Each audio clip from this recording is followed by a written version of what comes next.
Hello everyone, आज के video में मैं एनालिसिस करूंगा सीए फाइनल नवंबर 2020 की एफआर की कॉपीज़ का, वो भी दो रैंकर्स की। और दोनों के दोनों रैंकर्स हमारे ही स्टूडेंट थे, एक AIR 29 सीए भाविन जैन और एक AIR 33 सीए मैत्री शाह। इन दोनों की कॉपीज़ आ चुकी हैं और इनका मैं एनालिसिस करूंगा ताकि आप अपने अपकमिंग एग्जाम्स के लिए इनकी प्रेजेंटेशन देख के आप समझ सकें कि कैसे मार्क्स स्कोर किए जा सकते हैं। दोनों के ही एफआर में अच्छे मार्क्स थे। भाविन जैन के 78 मार्क्स थे और मैत्री शाह के एफआर में 73 मार्क्स थे और ये दोनों ही हमारे स्टूडेंट्स थे। तो अब मैं इनकी कॉपी एनालिसिस करके आपको बताऊंगा कि आप अपनी प्रेजेंटेशन को कैसे इंप्रूव कर सकते हो, एग्जाम में आपको कैसे आंसर प्रेजेंट करना चाहिए ताकि आप भी इतने अच्छे मार्क्स स्कोर कर सकें, अपने अपकमिंग अटेम्प्ट में आप अच्छी परफॉर्मेंस दे सकें।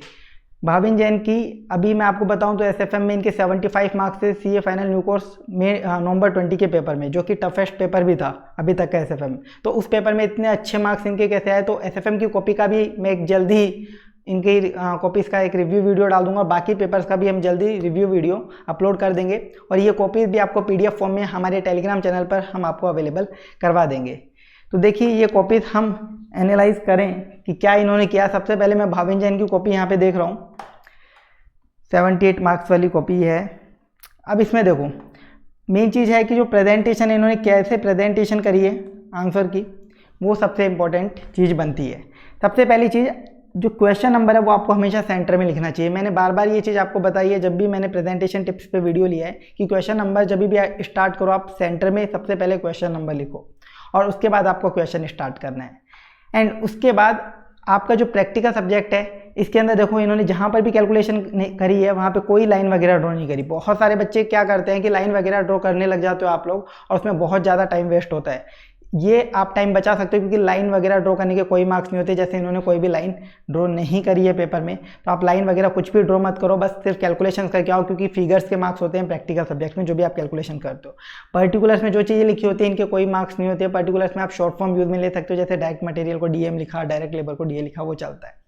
इसके बाद एफआर के पेपर में आपने अगर मॉड्यूल देखा होगा तो ICAI मोस्टली क्वेश्चंस में थ्योरी में कुछ ना कुछ पॉइंट लिख ही देता है हर क्वेश्चन के सॉल्यूशन के अंदर। जैसे यहाँ पर भी इसमें था, ये क्वेश्चन कंपाउंड फाइनेंशियल इंस्ट्रूमेंट का था, तो इन्होंने अपनी लैंग्वेज में लिखा कि कंपाउंड फाइनेंशियल इंस्ट्रूमेंट का क्वेश्चन हम इसे इक्विटी और लायबिलिटी दो कंपोनेंट में डिवाइड करेंगे और इन्होंने लिखा 1 मार्क मिल गया। तो ये चीज़ भी आपको ध्यान रखनी है कि प्रैक्टिकल सब्जेक्ट का एफआर का अगर पेपर आता है तो हर क्वेश्चन में जो भी कंसेप्ट लग रहा है उसके बारे में थोड़ा सा बता दो अपनी जनरल लैंग्वेज में, उसके जरूर कुछ ना कुछ मार्क्स जरूर अलॉट होंगे। जैसे इस क्वेश्चन में 1 मार्क था, यहाँ पे इन्होंने ये कैलकुलेशन करी, इसके इनको मार्क्स मिल गए। इसके बाद अगर आप इनकी कॉपी देखोगे ना तो इनकी कॉपी में आपको एक चीज़ नोटिस करने को मिलेगी कि इन्होंने जो भी आंसर्स लिखे हैं बहुत ही स्पेसिंग के साथ लिखे हैं। बिल्कुल भी इन्होंने ऐसा नहीं किया कि कुछ स्टूडेंट्स की आदत होती है कि एक लाइन का भी गैप नहीं देते और कंजेस्टेड करके कॉपी में लिख के आते हैं। आप एकदम स्पेसिंग के साथ लिखो, इससे आपको बेनिफिट मिलेगा क्योंकि वो चीज़ एग्जामिनर की नज़र में अच्छे से आएगी, कोई भी चीज़ उसकी नज़र से स्किप नहीं होगी और आपको प्रॉपर मार्किंग होगी। और दूसरी चीज़ वही कि मैंने बोला कि फॉर्मेटिंग के कोई मार्क्स नहीं होते। जैसे इन्होंने यहाँ बैलेंस शीट का फॉर्मेट बनाया, P&L का फॉर्मेट बनाया, तो कुछ भी स्पेसिफिक फॉर्मेट नहीं किया, ना इन्होंने हेडिंग डाली पर्टिकुलर्स वगैरह की, तो ये चीज़ करनी ही नहीं होती। ये चीज़ हमने पहले भी बोली थी और अभी आपके सामने है। और यहाँ पे देखो मार्किंग भी पूरी इनको अलॉट हुई है क्योंकि मार्क्स होते हैं सिर्फ अमाउंट के फिगर्स के। ये चीज़ आपको ध्यान रखनी है। सेम चीज़ इनके साथ होती थी जब ये टेस्ट देते थे। टेस्ट के टाइम पर भी जब पहला टेस्ट दिया तो सब हमने इनको बताया किस तरीके से आप करो, तो वही चीज़ है कि धीरे धीरे सीखे वो वाली चीज़। टेस्ट में भी इनके बहुत अच्छे मार्क्स आते थे, तो उसी परफॉर्मेंस को इन्होंने मेन एग्जाम में रिफ्लेक्ट किया। उसके बाद अब ये क्वेश्चन है नेक्स्ट, इसमें भी सबसे पहले इंडेक्स 108 का सबसे पहले इन्होंने एक्सप्लेन किया कि सेगमेंट रिपोर्टिंग किस किस पे एप्लीकेबल है, उसके मार्क्स मिले। फिर ये कैलकुलेशन करी, उसके मार्क्स मिले। उसके बाद देखो इन्होंने कंक्लूजन दिया कि ये वाला सेगमेंट रिपोर्टेबल होगा, यहाँ पे इनको मार्क्स मिले। तो जब थियरिटिकल वे में क्वेश्चन पूछा जाए तो थियरी के अंदर कुछ भी अगर कीवर्ड लगता है उसको अंडरलाइन कर देना चाहिए। ये चीज़ हमने बहुत बार बोली और ये चीज़ इन्होंने एग्जाम में अप्लाई भी करी कि यहाँ पर सेगमेंट C एक रिपोर्टेबल सेगमेंट है। ये इनका एक फाइनल कंक्लूजन था, तो इन्होंने इस चीज़ को अंडरलाइन किया। और अंडरलाइन करने से ये बेनिफिट होता है कि एग्जामिनर इतने बड़े पैराग्राफ में कई बार क्या होता है जल्दी से वो डिटेल में नहीं पढ़ते, वो एक बार ऊपर से गो थ्रू करते हैं और अगर ये चीज़ उनकी नज़र से निकल गई तो आपका 1 नंबर जो था वो रह जाता। लेकिन ये अंडरलाइन करना चाहिए, वो चीज़ करी। ये चीज़ आपको ध्यान रखनी पड़ेगी। तो प्रेजेंटेशन में आपको क्या क्या ध्यान रखना है मेजरली, कि लाइन वगैरह कुछ ड्रॉ मत करो, टाइम बचा सकते हो, अमाउंट के फिगर्स के मार्क्स होते हैं, शॉर्ट फॉर्म आप प्रैक्टिकल सब्जेक्ट्स में यूज में ले सकते हो, स्पेसिंग दे देकर आप क्वेश्चन को सॉल्व करो, ऐसा नहीं कि पूरा कंजेस्टेड कर रहे हो। अब जैसे थियरिटिकल क्वेश्चन हर बार हमने ये चीज़ गाइड करी है टेस्ट सीरीज के टाइम पे भी इनको भी गाइड किया था, वैसी ही चीज़ सबको गाइड करी है कि थियोरेटिकल क्वेश्चन का जब भी आप आंसर लिखो, चाहे थियोरेटिकल पेपर हो या ना हो, ऑडिट और लॉ की बात नहीं करा, कहीं पर भी किसी भी पेपर में थियोरी का आंसर देना है तो आपको उसको पैराग्राफ की जगह पॉइंट्स में आपको आंसर देना है। तो यही चीज़ इन्होंने यहाँ अप्लाई करी, पैराग्राफ को पॉइंट में तोड़ दिया। ठीक है, पॉइंट जरूरी नहीं है 1 2 3 पॉइंट बनाओ, एरो लगाओ या फिर ऐसे पॉइंटर्स बना दो, पॉइंटर्स बनाकर पॉइंट्स में तोड़ दो पैराग्राफ को, जो भी कीवर्ड्स हैं उनको अंडरलाइन कर दो। देखो सबसे इंपॉर्टेंट चीज़ यही होती है, इन्होंने पॉइंट्स में तोड़ा और जो जो पॉइंट्स मैच होते गए मार्क्स मिलते गए। और हो सकता है अगर आप यही चीज़ पूरे पैराग्राफ में लिखते तो एग्जामिनर इसमें तो कोई भी एक चीज़ मिस कर जाता और आपका आधा या 1 नंबर का डिफरेंस आ जाता। तो ये वाली चीज़ आपको ध्यान रखनी चाहिए। और बाकी प्रेजेंटेशन में वही, हर जो भी क्वेश्चन आप स्टार्ट करो उसको बिल्कुल सेंटर ऑफ द पेज में लिखो। कुछ स्टूडेंट्स की आदत होती है डायरेक्ट बिल्कुल यहाँ पे लिखते हैं मार्जिन के अंदर, हम बचपन से कुछ स्टूडेंट्स की आदत होती है, लेकिन मार्जिन में मत लिखो, मार्जिन में कई बार रह जाता है और कईयों की जो लिखने की फ़ॉन्ट साइज हम जिसे बोलते हैं तो वो बहुत छोटी होती है। तो उस केस में अगर उसकी नज़र से निकल गया, कोई दूसरा क्वेश्चन चल रहा है वो चेक कर रहा था 4A और आपने कब 4B कर दिया उसे पता ही नहीं चला और आपका पूरा वो काट दिया। ठीक है, ये चीज़ भी होती है। इसके बाद इन्होंने हर क्वेश्चन को एक फ्रेश पेज से किया है, हर क्वेश्चन को इन्होंने एक फ्रेश पेज से स्टार्ट किया है। जैसे देखो इनका ये वाला क्वेश्चन यहाँ पे हाफ पेज में कंप्लीट हो गया था, लेकिन इसके बाद भी इन्होंने 4B क्वेश्चन को फ्रेश पेज से स्टार्ट किया। ये सारी चीज़ें वही है जो हम ऑलरेडी आपको गाइड कर चुके हैं, बट अभी मैंने हमारे एक स्टूडेंट की रैंकर की, वो भी रैंकर है AIR 29 की कॉपी के एनालिसिस के थ्रू आपको ये सारी चीज़ें वापस से मैं कम्युनिकेट कर रहा हूँ ताकि आप इसका बेनिफिट लेके अपने अपकमिंग एग्जाम में अच्छी परफॉर्मेंस दे सके। तो हर क्वेश्चन को आप फ्रेश पेज से स्टार्ट करो, एक क्वेश्चन के जितने भी पार्ट हैं वो सब आपको एक जगह करने हैं। जैसे इन्होंने क्वेश्चन 4 सबसे पहले स्टार्ट किया तो 4 का A किया, फिर 4 का B किया और फिर 4 का इन्होंने C किया। ठीक है, तो एक क्वेश्चन के सारे पार्ट एक जगह, ऐसा नहीं 4AB कर दिया फिर मैं क्वेश्चन 2ABC कर रहा हूँ और फिर 4C कर रहा हूँ, ऐसा नहीं, एक क्वेश्चन के सारे पार्ट एक जगह करने और ऊपर नीचे कर सकते हो। आपको लगता है 4B मेरे को अच्छे से आता है, पहले 4B कर लिया फिर 4A कर दिया फिर 4C कर दिया, ये भी चलेगा, कोई दिक्कत नहीं है, लेकिन एक क्वेश्चन के सारे पार्ट एक जगह आपको करने हैं। यही चीज़ है। अब आगे देखो, यही जो कैलकुलेशन करी, कोई लाइन वगैरह ड्रॉ नहीं, बस फाइनल फिगर्स के जो अमाउंट्स हैं उनके फिगर्स के मार्क्स। और इनको अगर आप देखोगे ये जो भी सॉल्यूशन कर रहे हैं, जैसे बिजनेस कॉम्बिनेशन वाला है, ये एग्जैक्ट वही मेथड है जो ICAI के मॉड्यूल में दिया हुआ है। ये सारा जो पेपर आया था इस बार वाला, ये पूरा का पूरा पेपर SM या RTP से कॉपी पेस्ट था नवंबर 20 का FR का। तो इसमें आपको ये क्वेश्चन एज इट इज देखने को मिल जाएंगे मॉड्यूल में, आप उसमें सॉल्यूशन देख सकते हो। एग्जैक्ट वही मेथड इन्होंने फॉलो किया है जो ICAI के मॉड्यूल में है। और सेम यही चीज़ मैंने जब क्लास में करवाई थी तो क्लास के अंदर भी मैंने सेम यही कंसेप्ट नोट्स जो लिखवा रखे हैं क्लास वाले स्टूडेंट्स को, एग्जैक्टली वही ICAI के मेथड से लिखवा रखे हैं। ICAI के मेथड से ICAI के वर्किंग नोट के अप्रोच को मैंने पूरा का पूरा कंसेप्ट नोट्स में लिखवाया था और उसी मेथड को मैंने समझाया था, एक्सप्लेन किया था। तो बस आपको एग्जैक्टली वो फॉलो करना है। जब तक आप ICAI का मेथड फॉलो नहीं करोगे तब तक फुल मार्क्स नहीं मिलेंगे। इनके मार्क्स आने के सबसे बड़ा मेन रीज़न है कि इन्होंने ICAI का मेथड पूरा एज इट इज़ फॉलो किया। As it is method follow करने से हर स्टेप्स ICAI से मैच हुए और इनको फुल मार्क्स मिले। तो वही चीज़ मैंने क्लास में भी करवाई है, वही चीज़ आपको भी फॉलो करनी है कि ICAI का मॉड्यूल उठाओ, उसके स्टेप फॉलो करो। इस बार जैसे केवल इन्हीं की कॉपी नहीं, मेरे पास और भी स्टूडेंट्स की कॉपीज आई और उन्होंने भी अपनी कॉपीज मुझे दी और मैंने देखा कि उनके मार्क्स, उनको लग रहा था कि उनको कम मार्क्स मिले, लेकिन मेजरली मोस्टली स्टूडेंट्स के साथ जो इशू था वो यही था। मतलब जिनकी कंसेप्चुअल एरर थी वो तो अलग ही बात है, कुछ ऐसे स्टूडेंट्स थे जिनके कंसेप्ट तो ठीक थे, उनके फाइनल आंसर भी सही आ रहे थे, फिर भी उनको 10 मार्क्स के क्वेश्चन में 3, 4, 5 बस, इससे ज़्यादा नहीं मिले थे। मतलब 50% से ज़्यादा मार्क्स मिले ही नहीं थे और उन्होंने एक्सपेक्ट किए थे कि उनको पूरे मार्क्स मिलने चाहिए और इसी वजह से उन्होंने मुझे कॉपी दी रिव्यू करने के लिए। तो मैंने उसमें बस यही चीज़ नोटिस करी सभी कॉपीज़ में कि किसी के भी method exactly as per ICAI थे ही नहीं, बिल्कुल कंप्लीटली डिफरेंट मेथड थे, या फिर उनके वर्किंग नोट कम थे, as per ICAI working note नहीं थे, और या फिर मेथड बिल्कुल ही डिफरेंट थे। तो वो चीज़ नहीं चलेगी। अगर आपको मार्क्स स्कोर करने हैं तो ICAI का मेथड फॉलो करना पड़ेगा और ICAI का मेथड आप स्टडी मटेरियल देखो, सॉल्यूशन देखो, वो चीज़ करो। तो ये वाली चीज़ आपको करनी है। इसके बाद वही क्वेश्चन, अब वही है कि शॉर्ट फॉर्म्स आप यूज़ में लो, कोई दिक्कत नहीं है। वर्किंग नोट्स बनाए इन्होंने, यहाँ पे वही पॉइंटर्स में इन्होंने दिया, अंडरलाइन किया, थियरी में अगर आंसर देना था तो सारी चीज़ें वही है। अपने पास सजेस्टेड आंसर तो है नहीं कि मैं उससे मैच करके और बता दूं, बट सारे क्वेश्चंस आपके SM और RTP के थे, तो ये आप चेक कर लेना। मैं आपको ये कॉपीज टेलीग्राम पर PDF के थ्रू दे दूंगा, आप उससे और डिटेल में इनको एनालाइज कर लेना और आप इनसे मैक्सिमम बेनिफिट लेने की कोशिश करो अपने अपकमिंग एग्जाम्स के लिए। ये चीज़ हो गई। तो यही कॉपी है इनकी, और कुछ इसमें देखो मैं देख लेता हूँ कुछ और बताने लायक हो तो। बाकी सब पूरी कॉपी में एक ही तरीका है, एक ही मेथड है जो मैंने आपको सारी प्रेजेंटेशन वाली बात बताई।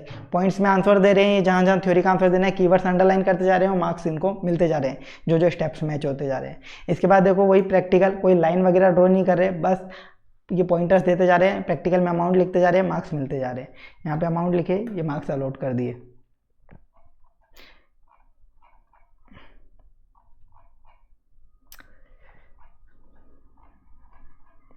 तो बस यही है कॉपी इनकी, और इसमें इस कॉपी में और कुछ ज़्यादा एनालाइज करने को है नहीं। अब जैसे वही चीज़ बाद में वापस बता दूं, ये बैलेंस शीट वाला देख लो, ये चीज़ वापस बता दूं फॉर्मेटिंग, यहाँ से भी मैं आपको वेरीफाई करवा दूं।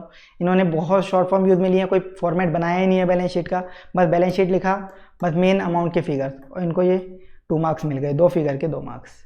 तो मैंने हमेशा बोला है कि सिर्फ अमाउंट के फिगर्स के मार्क्स होते हैं, वो आप यहाँ से क्रॉस वेरीफाई भी कर सकते हो इस चीज़ को।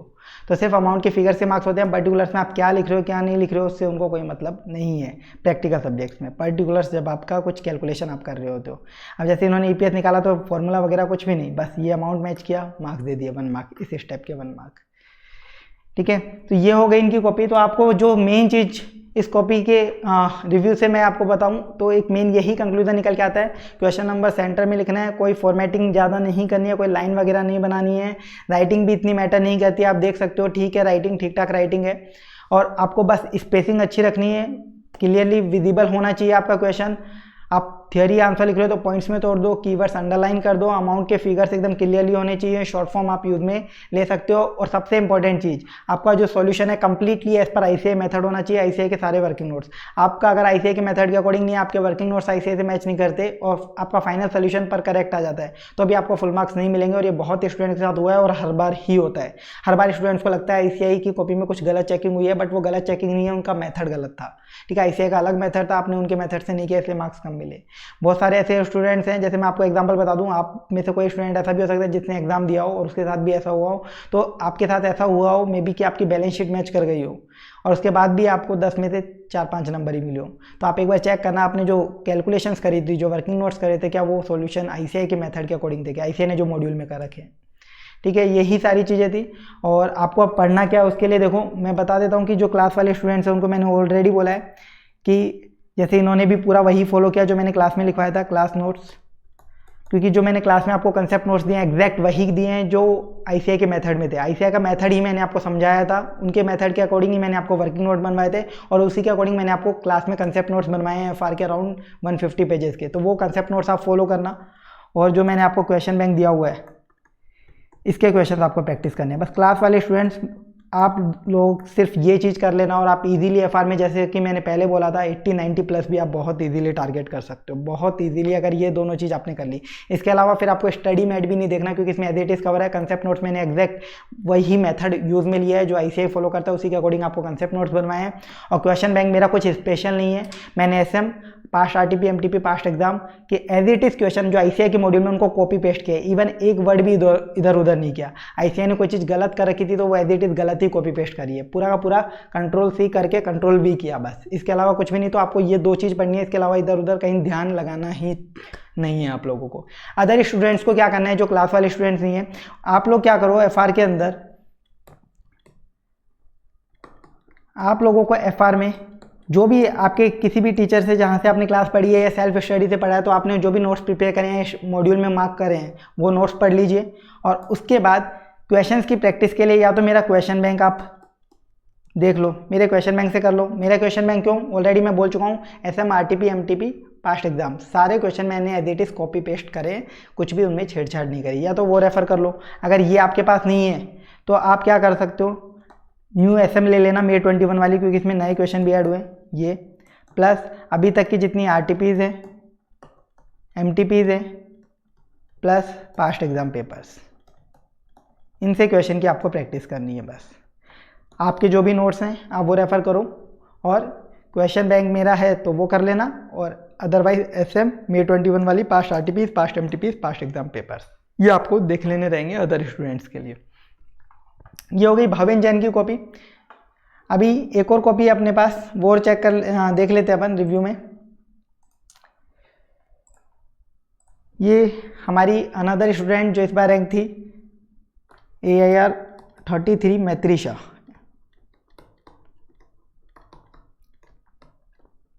मैत्री शाह की कॉपी है, इनके 73 मार्क्स थे एफआर के अंदर, तो इनकी कॉपी को भी एक बार हम गो थ्रू कर लेते हैं फटाफट से, और मैं आने वाले टाइम में जल्दी बाकी इनकी अदर कॉपीज़ का भी रिव्यू वीडियो अपलोड कर दूंगा। इन्होंने भी देखो सबसे पहले वही बिल्कुल सेंटर ऑफ द पेज में क्वेश्चन नंबरिंग लिखी, सेंटर ऑफ द पेज में इन्होंने क्वेश्चन नंबरिंग लिखी है। तो ये चीज़ आपको हमेशा फॉलो करनी है, बिल्कुल सेंटर ऑफ द पेज में क्वेश्चन नंबरिंग लिख देनी है कि एग्जामिनर को गलती का गुंजाइश ही ना हो। अब एग्जामिनर एकदम नींदों में ही नींद की गोली लेके बैठा हो पेपर चेक करने तो अलग बात है, बाकी कोई भी अगर थोड़ा सा भी जागा हुआ इंसान होगा उसको क्लियरली दिखेगा भाई फोर्थ का ये क्वेश्चन चल रहा है। वरना ऐसी गलतियां बहुत बार हो चुकी हैं ऑलरेडी, उसी के एक्सपीरियंस के बेसिस पे बता रहा हूँ। बहुत स्टूडेंट्स के साथ ऐसा हो चुका है कि उन्होंने क्वेश्चन दूसरा किया हुआ था, पता नहीं चल रहा था, क्वेश्चन दूसरा स्टार्ट भी कर दिया, इस वजह से वो क्वेश्चन अनचेक रह गया। ठीक है, उन्होंने उसको गलत कर दिया किसी दूसरे क्वेश्चन का पार्ट समझ के।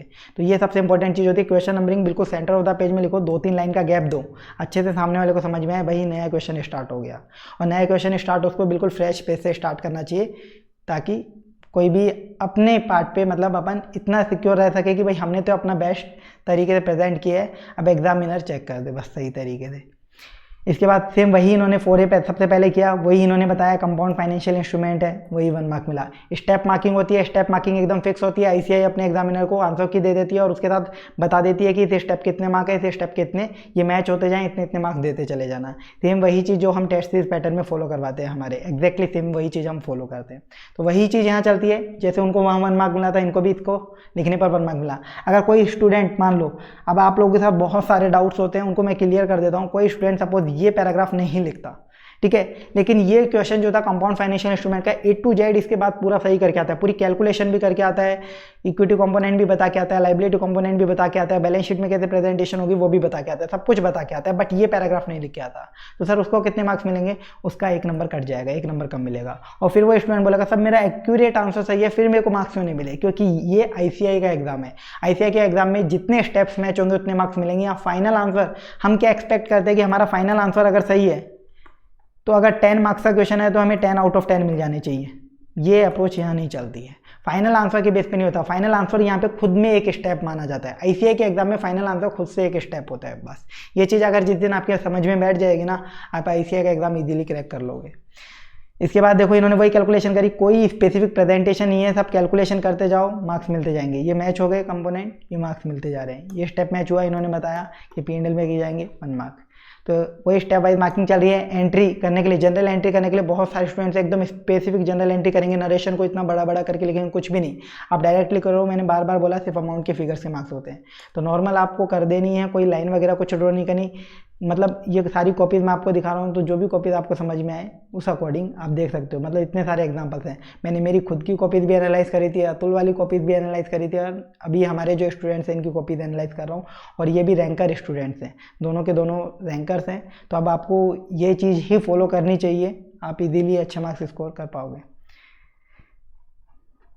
इसके बाद देखो अब इन्होंने यहाँ पे इतनी सारी चीज़ें लिखी, यहाँ पे इतना पूरा डिटेल में इस स्टैंडर्ड को एक्सप्लेन करा इन्होंने। ये देखो इतना डिटेल में इन्होंने एक्सप्लेन करा, लेकिन यहाँ कोई मार्किंग नहीं हुई। बहुत सारे स्टूडेंट ऐसे बोलेंगे, यहाँ पे देखो ये बॉक्स बना हुआ है ना, ये भी कॉपी डिजिटल के अंदर चेक होती हैं, तो यहाँ पे टिक का मार्क आता है ग्रीन बॉक्स के अंदर, ठीक है। लेकिन ये जब प्रिंटेबल फॉर्म में ऐसे लाई जाती है तो ये टिक का मार्क हट जाता है, ये PDF में जब अपन इसे डाउनलोड करते हैं। तो यहाँ पे टिक का मार्क था, यहाँ पे भी टिक का मार्क था। तो बहुत सारे स्टूडेंट ऐसे बोलेंगे सर ये टिक का मार्क भी करा हुआ है पर कोई मार्क्स नहीं दे रखे, तो ये ICAI के सॉल्यूशन में कंटेंट होगा ही नहीं, ठीक है। उनके सॉल्यूशन में ये चीज़ आई नहीं रही होगी तो वो वर्किंग नोट के इसके मार्क्स अलॉट ही नहीं करेंगे। जिस चीज़ के मार्क्स उनके सॉल्यूशन में जो चीज़ होंगी और जिस चीज़ पे मार्क्स अलॉट हुए होंगे सिर्फ उसी चीज़ के मार्क्स मिलेंगे। तो सर इन्होंने टिक क्यों लगाया? आपने इतने पेज में लिखा, अगर आप ये बताओ कि आप पहले कभी अपने पेपर दिए हों, कोई भी पेपर दिए हों, और जब मैनुअल कॉपी चेक होती थी तो आप पेपर में कुछ भी लिखो, जो चेकर है वो कम से कम ऐसा तो कर ही देता है ना, ये तो उसकी आदत होती है चेकर की। तो वही चीज़ यहाँ पे भी है कि कोई पेज ऐसा नहीं होना चाहिए कि भाई हमने देखा नहीं है, रीड किया है। ये टिक लगाने का पर्पज़ है कि हाँ भाई ये हमने रीड कर लिया, ठीक है। ये मैंडेटरी होता है, जो एग्जामिनर है उसको डिजिटल चेकिंग में भी हर पेज पे ये करना मैंडेटरी होता है कि हाँ भाई ये हमने पेज चेक कर लिया, ये अनचेक नहीं है, ये हमने देखा है। लेकिन ये हमें मिला नहीं है आपकी ICAI के आंसर की। मैंने ICAI ने जो मॉडल सॉल्यूशन दिया होगा ना, उन्होंने बोला कि इसका मतलब है हमने देखा पर ये मॉडल सॉल्यूशन में नहीं मिला, तो इसलिए हमने इसकी कोई मार्किंग नहीं दी। ये है इसका मतलब कि हमने रीड कर लिया, भाई देख लिया, ठीक है। ये जनरल कोई भी टीचर जो इवेल्युएटर होता है उसकी जनरल आदत होती है टिक लगाने की, उस जनरल आदत को यहाँ पे डिजिटल फॉर्म में करना पड़ता है हर पेज पे, ठीक है। अदरवाइज नहीं होगा, हर जगह टिक लगाए जाते हैं। और फिर जहाँ मार्किंग है वहाँ तो टिक लगेगा ही लगेगा। अब यहाँ पे देखो इनके ये मैच को हो गया, यहाँ पे 3 मार्क्स अलॉट कर दिए। ये कैलकुलेशन मैच हो गई, 2 मार्क्स अलॉट कर दिए। तो जिस जिस चीज़ के मार्क्स हैं बस उस चीज़ के मार्क्स मिलेंगे, उसके अलावा आप कितना ही कुछ भी लिख के आ जाओ। अब कोई दूसरा बच्चा हो, मान लो उसने सिर्फ यहाँ तक सही किया था बट ये वाला पार्ट गलत किया तो उसको फुल मार्क्स नहीं मिल पाए, लेकिन उसने ये सब कुछ ऊपर का लिखा तो वो ये बोलेगा कि सर मैंने इंडेक्स 108 पूरा डिटेल में थियरी एक्सप्लेनेशन दे के आया, टिक भी लगाया, एग्जामिनर ने मार्क्स ही नहीं दिए। पर उनको जो चाहिए था भाई वो तो आपने लिखा ही नहीं, ये तो आपने एक्स्ट्रा चीज़ लिखी। एक्स्ट्रा चीज़ लिखने के मार्क्स नहीं होते। ICAI के एग्जाम में फिक्स जो चीज़ आपको माइंड में थोड़ी सी और ध्यान में रखनी है वो क्या है, ICAI को एग्जैक्ट अपना सॉल्यूशन चाहिए। आप वो सॉल्यूशन में जो कंटेंट है वो लिख दो, फुल मार्क्स ले लो। उससे ज़्यादा लिखोगे तो ज़्यादा के कोई मार्क्स नहीं है, ना मार्क्स मिलेंगे ना कटेंगे ज़्यादा लिखने के। कम लिखोगे तो कम लिखने के, वही बात है कि अगर ICAI से कम लिखा तो मार्क्स उस वाले स्टेप के जो आपने कम लिखा हो उसके नहीं मिलेंगे, बाकी सबके मिल जाएंगे। ये वाली चीज़ है। बाकी प्रेजेंटेशन सेम वैसी है जो मैंने बार बार आपको बोला, कुछ स्पेसिफिक अलग चीज़ नहीं है। ठीक है, फिर वही थ्योरी वाला इन्होंने पॉइंट लिखे हैं यहाँ पे, ये कैलकुलेशन करी, कैलकुलेशन के मार्क्स मिले, कोई स्पेसिफिक प्रेजेंटेशन नहीं। देखो यहाँ पे राइटिंग आप देख सकते हो, नॉर्मल राइटिंग है, कुछ स्पेसिफिक प्रेजेंटेशन नहीं है। आप शॉर्ट फॉर्म्स यूज़ में ले सकते हो, कोई फ़र्क नहीं पड़ने वाला, सब कुछ चलता है। बस आपका कंटेंट, आपके जो अमाउंट के फिगर्स हैं वो मैच हो जाने चाहिए प्रैक्टिकल सब्जेक्ट्स में। यहाँ पे भी देख लो, आप जनरल एंट्री करिए स्पेसिफिक नॉर्मल तरीके से, ये कैलकुलेशंस। ठीक है, तो बस यही सारी चीज़ें थी जो मेरे को आपको इस पेपर के रिव्यू के थ्रू बतानी थी। बाकी एक बार आप कॉपीज खुद से भी देख लीजिएगा। अभी सजेस्टेड आंसर है नहीं अपने पास, तो इसलिए मैंने सजेस्टेड से मैच नहीं करवाया। और इसके लिए मैंने अभी भी बोला था कि आप अपने मॉड्यूल से या RTP के क्वेश्चन ही उनको देख सकते हो, उनके मेथड मैच कर सकते हो। इनके सारे methods as it is as per ICAI match हो रहे हैं। उसके पीछे रीज़न है कि मैंने ऑलरेडी क्लास में वही मेथड फॉलो करवाए थे जो ICAI वाले हैं, वही कंसेप्ट नोट्स में लिखवाए हैं। और टेस्ट सीरीज़ में भी इन स्टूडेंट्स की सेम यही परफॉर्मेंस आती थी और यही वहीं पे भी ये सारी चीज़ें उनको गाइड करी गई थी कि ऐसे ऐसे प्रेजेंट करना, और एग्जैक्टली उन्होंने वही चीज़ फॉलो करी। और वही रीज़न है कि बस जो गाइडेंस मिली इनको उसी को इन्होंने फॉलो किया, हार्डवर्क किया, और आज उसी हार्डवर्क का इनके पास रिजल्ट निकल के आया है। यही हार्डवर्क आप लोग कर रहे हैं, बस सही गाइडेंस और सही स्ट्रेटेजी जो आपको हम दे रहे हैं वो आप फॉलो करते जाओ और आपका भी बहुत अच्छा रिजल्ट आएगा। और हमारा ये कॉपी रिव्यू करने का बस पर्पज़ यही है कि जैसे इनका अच्छा रिजल्ट आया, आप भी इसी चीज़ को बस फॉलो करके अच्छा रिजल्ट लेके आओ, उसी में ही हमको खुशी मिलेगी। तो नेक्स्ट अटेम्प्ट में आप लोग एकदम टारगेट करिए, जो भी आपका टारगेट है रैंक लाने का, तो एकदम बिल्कुल उस पर फोकस करके जो हम स्ट्रेटेजी बता रहे हैं बस फॉलो करते जाइए। और बाकी सभी सब्जेक्ट्स के भी इनके मैं रिव्यू वीडियो जल्दी ही अपलोड कर दूंगा। तो आज के लिए बस इतना ही। Thank you so much.